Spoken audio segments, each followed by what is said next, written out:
A Mariana mandou aqui, ó. Por que pra você Bolsonaro é melhor do que o Lula? Nos convença a votar no seu candidato. Para mim, ele não é melhor, ele é muito melhor do que o Lula, em tudo. Mas vamos lá. Como é que eu vejo essa questão da eleição presidencial hoje no Brasil? Eu tenho de um lado o candidato Lula, o cara do PT. Na minha opinião, se o Lula tivesse sido um bom presidente da República, quando ele esteve na presidência lá atrás, hoje já seria ruim. Porque se passou muito tempo, o mundo mudou muito e ele não. Ele não mudou. Ele continua com a mesma cabeça de 40 anos atrás, quando ele disputou a primeira eleição presidencial. Ele continua pregando a mesma coisa. E uma coisa interessante, você sabe quem é Bolsonaro, você não sabe quem é o Lula. É uma incógnita. Porque ele não dá demonstração. Você vê o Meirelles agora. O Meirelles disse, eu não tenho clareza sobre o... Meirelles, economista que está apoiando o PT, disse, eu não tenho clareza sobre o plano econômico do PT, eu não sei se eles estão indo muito à esquerda.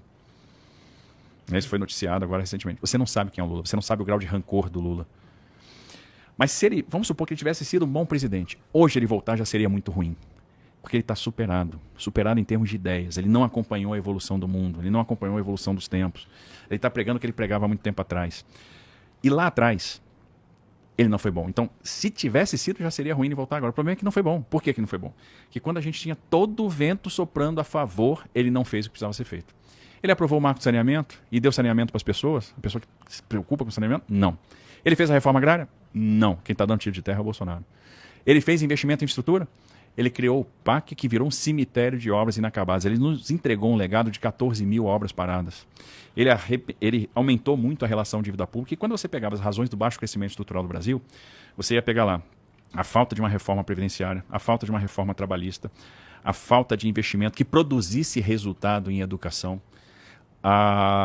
Você ia ter lá a falta do investimento em saneamento básico, né? O investimento em infraestrutura, a falta de facilidade para fazer negócio, a falta do doing business,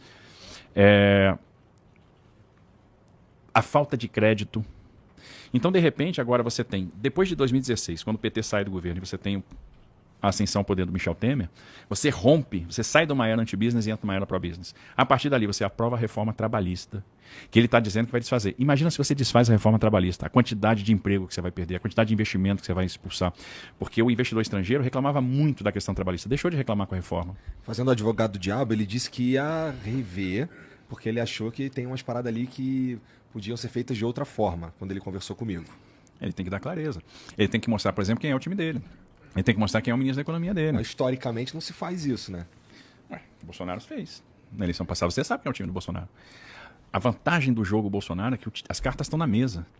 E é interessante, o Brasil está prosperando. Você não sabe quem é o time Lula, você não sabe nada do lado de cá. Então, por exemplo, nós aprovamos a reforma previdenciária, nós aprovamos a lei da liberdade econômica, nós aprovamos a autonomia do Banco Central, nós aprovamos o marco do saneamento. Nós fizemos 167 leilões de infraestrutura, torcemos o capital privado. Então você tem um crescimento lastreado no capital privado.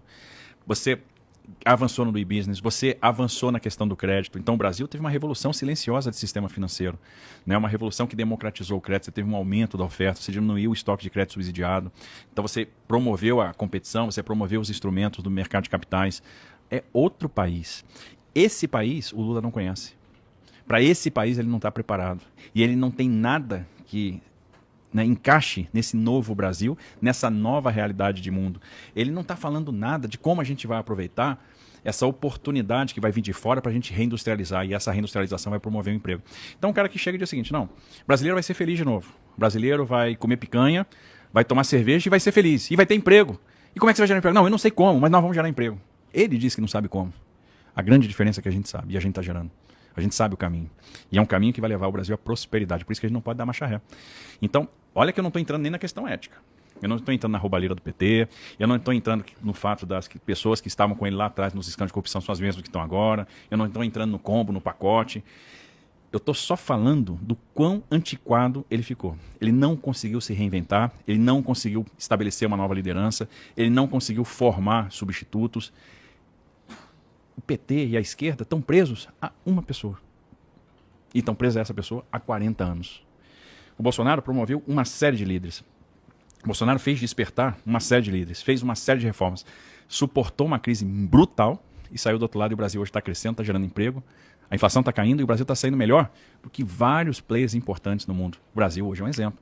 Conversa com o Roberto Campos Neto, por exemplo, para ver a percepção hoje dos bancos centrais aí do mundo e do investidor estrangeiro com relação ao Brasil. Por isso que o Brasil se tornou um dos 10 principais destinos do investimento estrangeiro direto. Então a gente tem um caminho aí de prosperidade. A gente não pode dar marcha ré, porque senão a gente vai perder essa oportunidade, nós vamos ter anos de atraso. É isso que as pessoas às vezes não conseguem perceber, que não tem caminho fácil. E o caminho, na verdade, da picanha é o caminho do emprego. E o emprego está com Jair Bolsonaro.